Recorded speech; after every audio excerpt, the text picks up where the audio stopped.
যদি সামর্থ্য থাকা সত্ত্বেও কুরবানি না করে, তাহলে তার জন্য আল্লাহ নবী সাল্লাল্লাহু আলাইহি ওয়াসাল্লাম একটা হুঁশিয়ারি দিয়েছেন। যাদের সামর্থ্য আছে কুরবানি দেওয়ার, উট কেনার সামর্থ্য আছে কিন্তু উট কুরবানি দেয় না, কিংবা গরু কেনার সামর্থ্য আছে গরু কুরবানি দেয় না। অনেকের বাড়িতে 4-5টা গরু আছে কিন্তু হাতে তখন টাকা নাই, ও ভাবছে আমার ক্ষমতা নাই, আমি গরু কিনতে পারলাম না, ও কিন্তু কুরবানি করলো না। কিংবা যার একটা ছাগল কেনার ক্ষমতা আছে, সে ছাগল ক্রয় করে কুরবানি করলো না। তাদের জন্য আমাদের নবী মুহাম্মদ সাল্লাল্লাহু আলাইহি ওয়াসাল্লাম একটা হুঁশিয়ারি দিয়েছেন। কি হুঁশিয়ারি দিয়েছেন একটু মনোযোগ শুনবেন। আসসালামু আলাইকুম ওয়া রাহমাতুল্লাহি ওয়া বারাকাতুহু। আলহামদুলিল্লাহি ওয়াহদা ওয়া সালাতু ওয়া সালামু আলা মান লা নাবিয়্যা বা'দা। ফাকালা আল্লাহু তাআলা ফি কুরআনিল মাজিদ ওয়াল ফুরকানিল হামিদ। ফাআউযু বিল্লাহি মিনাশ শাইতানির রাজীম। লা ইয়ানালাল্লাহু লুহুমুহা ওয়ালা দিমাউহা ওয়ালাকিন ইয়ানালুহুত তাকওয়া মিনকুম। আলায়া ক্বালা রাসূলুল্লাহি সাল্লাল্লাহু আলাইহি ওয়াসাল্লাম মান কানা লাহু সাআতান ওয়া লাম ইউযাহহাফ ফালা ইয়াকরিবান্না মুসাল্লানা। রাহু ইবনে মাজাহ। প্রশংসা মহান রাব্বুল আলামিনের জন্য, শত কোটি দরুদ ও সালাম বর্ষিত হোক আল্লাহ রাসূলের উপর সাল্লাল্লাহু আলাইহি ওয়াসাল্লাম।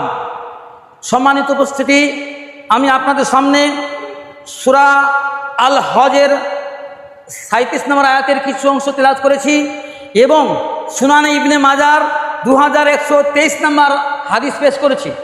উক্ত কুরআন মাজিদের আয়াত এবং হাদিসকে সামনে রেখে আজকের খুতবার বিষয়বস্তু কুরবানির উদ্দেশ্য কি এবং জিলহজ মাসের প্রথম 10 দিনের গুরুত্ব কি। জিলহজ মাসের প্রথম 10 দিনের গুরুত্ব কি, উক্ত বিষয়ে কুরআন এবং সহিহ হাদিসকে সামনে রেখে সংক্ষিপ্তভাবে আজকে জুমার খুতবা দেওয়ার চেষ্টা করব ইনশাআল্লাহু আজিজ। ওয়ামা তৌফিক ইল্লা বিল্লাহ আলাইহি তাওয়াক্কালতু ওয়া ইলাইহি উনীব। রব্বি ইশরাহ লি সাদরি ওয়া ইয়াসসির লি আমরি ওয়াহলুল উকদাতাম মিন লিসানি ইয়াফকাহু কাওলি। সম্মানিত উপস্থিতি, এই জিলহজ মাসটা খুবই গুরুত্বপূর্ণ মাস। জিলহজ মাসের ফজিলত অনেক কিছু আছে। জিলহজ মাসের সবচেয়ে যেটা বড় ইবাদত সেটা হলো কুরবানি, আর সেটা জিলহজ মাসের 10 তারিখে হবে। কুরবানির গুরুত্ব সম্পর্কে সংক্ষেপে কিছু আলোচনা করব। আল্লাহ তাআলা বলছেন লা ইয়ানালাল্লাহা লুহুমুহা ওয়ালা দিমাউহা ওয়ালাকিন ইয়ানালুহুত তাকওয়া মিনকুম। আল্লাহ তাআলা বলছেন তোমাদের কুরবানির মাংস, তোমাদের কুরবানির রক্ত আমার কাছে পৌঁছায় না। তাহলে কি পৌঁছায়?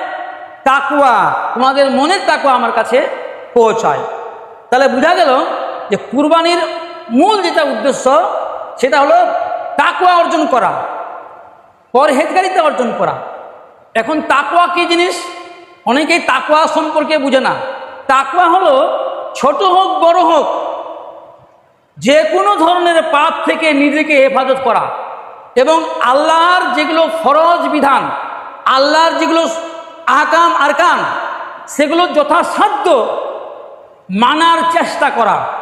যেগুলো আল্লাহর বিধান সেগুলো কি যথাসাধ্য মানার চেষ্টা করা, আর আল্লাহর যেগুলো নিষেধ ছোট হোক আর বড় হোক সব রকম গুনাহ থেকে পাপ থেকে নিজেকে আত্মরক্ষা করার নাম হলো তাকওয়া। তাকওয়াই যদি তৈরি না হয় তাহলে কুরবানির যে মূল উদ্দেশ্য সেটা আর থাকবে না। আমরা ইব্রাহিম আলাইহিস সালামের কাছ থেকে যে কুরবানির সুন্নত পেয়েছি, যে কুরবানির বিধানটা আমরা অনুসরণ করছি, সেটা হলো কার সুন্নত? ইব্রাহিম আলাইহিস সালামের সুন্নত।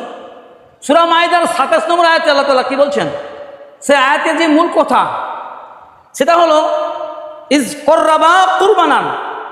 আদম আলাইহিস সালামের 2 সন্তান যখন কুরবানি পেশ করলো আল্লাহর কাছে, পৃথিবীর শুরু থেকেই কুরবানির বিধান আল্লাহ তাআলা দিয়েছেন। প্রথম কুরবানি কে দিয়েছিলেন? আদম আলাইহিস সালামের 2 সন্তান হাবিল এবং কাবিল।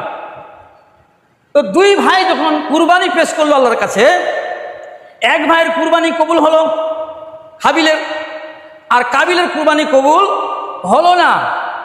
এইবার কাবিল তখন হাবিলকে বলছে, আত্মঅভিমানে রেগে বলছে, যখন ওর কুরবানি কবুল হলো না, তো কাবিল বলছে ওকে লা আকতুলান্নাকা, এ হাবিল আমি তোমাকে হত্যা করব। হিংসায় হোক, ক্রোধে হোক, অপমানে হোক, যেহেতু তার কুরবানি কবুল হয়নি আবিল বলছে হাবিলকে, লাআকতুলান্নাকা, তোমাকে আমি হত্যা করব, তোমাকে বেঁচে জীবিত রাখবো না। হাবিল কি বলেছিলেন? হাবিল কি বলেছিলেন? তোমাকে হত্যা করব? কিংবা বলেছিলেন কি যে তুমি খালি হত্যা করে দেখো, তারপরে কি করছি দেখছি তোমাকে, এরকম বলেছিল? কি বলেছিল? হাবিল কোনো উত্তরই দেয়নি। তুমি যদি আমাকে হত্যা করো তুমি জবাব দিবা, আমি তোমার উপর হাত উঠাবো না। দেখো, এরই নাম তাকওয়া। আমি তোমাকে হত্যা করব না, এরই নাম তাকওয়া। হাবিল বললেন, ইন্নামা ইয়াতাকাব্বালুল্লাহু মিনাল মুত্তাকিন। এই কাবিল, শুনে রাখো, নিশ্চয়ই আল্লাহ মুত্তাকিদের কুরবানি কবুল করেন। তাহলে এই আয়াতে বোঝা গেল যে কুরবানি সবারে কবুল হবে না। কার কুরবানি কবুল হবে? যারা মুত্তাকি, যারা পরহেজগার, যারা ছোট বড় যে কোনো রকম অন্যায়, যে কোনো রকম পাপ থেকে নিজেকে হেফাজত করবে, হেফাজতের চেষ্টা করবে, এরা হলো মুত্তাকি। আল্লাহর আহকাম আরকান, ফরজ সুন্নত যতটুকু বিধান আছে সবগুলো যথাসাধ্য মানার চেষ্টা করবে, এর নাম তাকওয়া। তাহলে বোঝা গেল যে কুরবানির গুরুত্ব অপরিসীম। নিজের জীবনকে পরিবর্তন করতে হবে, তাকওয়া অর্জন করতে হবে, পাপ থেকে বেঁচে থাকতে হবে। ছোট পাপ বলে অবজ্ঞা করা যাবে না। একদিন ছোট পাপ বড় হতে হতে অনেক বড় পাপ হয়ে যাবে, বোঝা হয়ে যাবে। তখন ওই পাপের ভারে আমাদের মিজানের দাড়িপাল্লা ভারী হয়ে যাবে, তখন নিজেকে রক্ষা করা আর যাবে না। তাহলে কুরবানি সবাইকে করতে হবে, হ্যাঁ সবাইকে করতে হবে। তবে যাদের একেবারেই সামর্থ্য নাই, যাদের কুরবানির দিন একটা ছাগল কেনার টাকা নেই, একটা গরু কেনার টাকা নেই, একটা উট কেনার টাকা নেই, একটা ভেড়া কেনার টাকা নেই, তার কুরবানি না দিলেও চলবে। কিংবা সর্বনিম্ন একটি গরুতে আমরা যে 7 জন অংশগ্রহণ করছি, একটি উটে 10 জন অংশগ্রহণ করছি, কমপক্ষে যদি একটি নাম বা একটা নামে যদি অংশগ্রহণ করার, একটা পশুতে একটা অংশগ্রহণ করার যদি টাকা না থাকে তাহলে দিবে না। কিন্তু যদি তার টাকা থাকে, সামর্থ্য থাকে, তার কুরবানি দেওয়ার সামর্থ্য আছে, তাকে কুরবানি দিতেই হবে, কুরবানি দিতে হবে। কারণ কুরবানি দিলে 2টা উপকার। কয়টা উপকার? 2টা উপকার। যে কুরবানি দিল সে বিশাল পরিমাণে একটা নেকি অর্জন করলো, আর সমাজের যেগুলো যারা গরিব, অসহায়, দুস্থ, তাদের জন্য কি হলো? খাওয়ার বন্দোবস্ত হলো। তাহলে দুজনের উপকার হলো। যে দাতা সেও পেল, যে গ্রহীতা সেও পেল।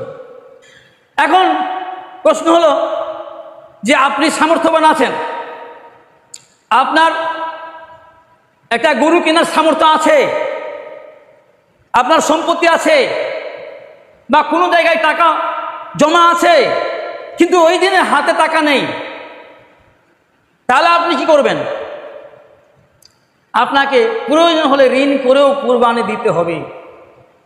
কারণ ওই ঋণ শোধ করার ক্ষমতা যদি আপনার থাকে, যদি ঋণ শোধ করার ক্ষমতা আপনার থাকে, আপনার কাছ থেকে আমি হয়তো 1 মাসের জন্য 20,000 টাকা ধার করে নিলাম, 1 মাস পরে আমার হয়তো 50,000 টাকা হয়ে যাবে, 1 মাস পরে আমার টাকা হয়তো হয়ে যাবে।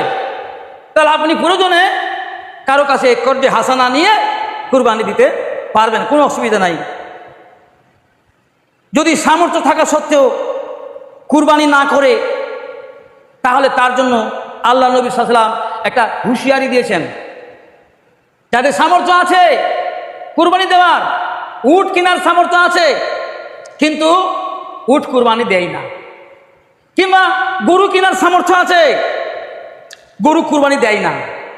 অনেকের বাড়িতে 4-5টা গরু আছে, কিন্তু হাতে তখন টাকা নাই, ও ভাবছে আমার ক্ষমতা নাই, আমি গরু কিনতে পারলাম না, ও কিন্তু কুরবানি করলো না। কিংবা যার একটা ছাগল কেনার ক্ষমতা আছে, সে ছাগল ক্রয় করে কুরবানি করলো না। তাদের জন্য আমাদের নবী মুহাম্মদ সাল্লাল্লাহু আলাইহি ওয়াসাল্লাম একটা হুঁশিয়ারি দিয়েছেন। কি হুঁশিয়ারি দিয়েছেন? একটু মনোযোগে শুনবেন, কারণ এটা অবশ্যই শোনা প্রয়োজন। হুঁশিয়ারি কি আমরা অনেকেই অবহেলা করে কুরবানি দিই না। আমার সামর্থ্য আছে, অনেকে দেখেছি আমাদের সামর্থ্য আছে, কিন্তু 7 জনে মিলে 5 জনে মিলে একটা গরু ভাগাভাগি করে কুরবানি দিয়ে দিলাম। কি এরকম আছে কিনা বলেন? আছে না? অনেকের সামর্থ্য আছে, তার হয়তো লক্ষ লক্ষ টাকার প্রপার্টি আছে, ক্ষমতা আছে দেওয়ার, কিন্তু কি করে একটা গরুতে সামর্থ্য, একটা গরুতে 3-4 জনে মিলে বা 7 জনে একটা গরু কিনে কুরবানি দিয়ে দিল।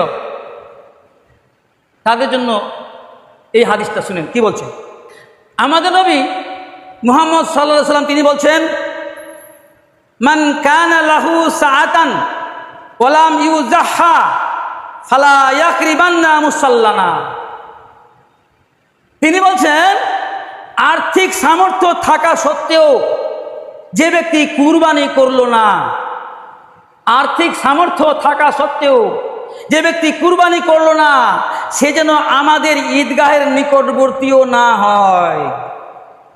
ফালা ইয়াকরিবান্না মুসাল্লানা, সে যেন আমাদের ঈদগাহের কাছেও না আসে। নামাজ তো দূরের কথা, আল্লাহ নবী সাল্লাল্লাহু আলাইহি ওয়াসাল্লাম তিনি বলছেন, ওর সামর্থ্য আছে কুরবানি দেওয়ার, কিন্তু কুরবানি করলো না। ওর ঈদের নামাজের কোনো প্রয়োজন নেই, ও ঈদের মাঠের কাছে যেন না আসে, ঈদগাহের ধারের কাছেও যেন না আসে। হাদিসটি পাবেন সহিহুল জামে হাদিস নাম্বার 4690, সুনান ইবনে মাজাহ হাদিস নাম্বার 2123, হাদিসটি সহিহ। তাহলে বোঝা গেল আপনাকে কুরবানি করতে হবে যদি সামর্থ্য থাকে।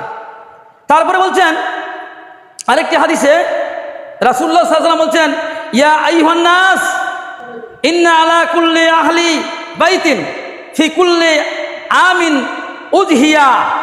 হে মানব সকল, প্রত্যেক পরিবারের দায়িত্ব হলো প্রতি বছর কুরবানি দেওয়া। প্রত্যেকটা পরিবারের দায়িত্ব হলো কি? প্রত্যেক বছর কুরবানি দেওয়া, এটা দায়িত্ব। মুসনাদে আহমদের হাদিস, ইবনে মাজাহর হাদিস 3125, হাদিসটা সহিহ।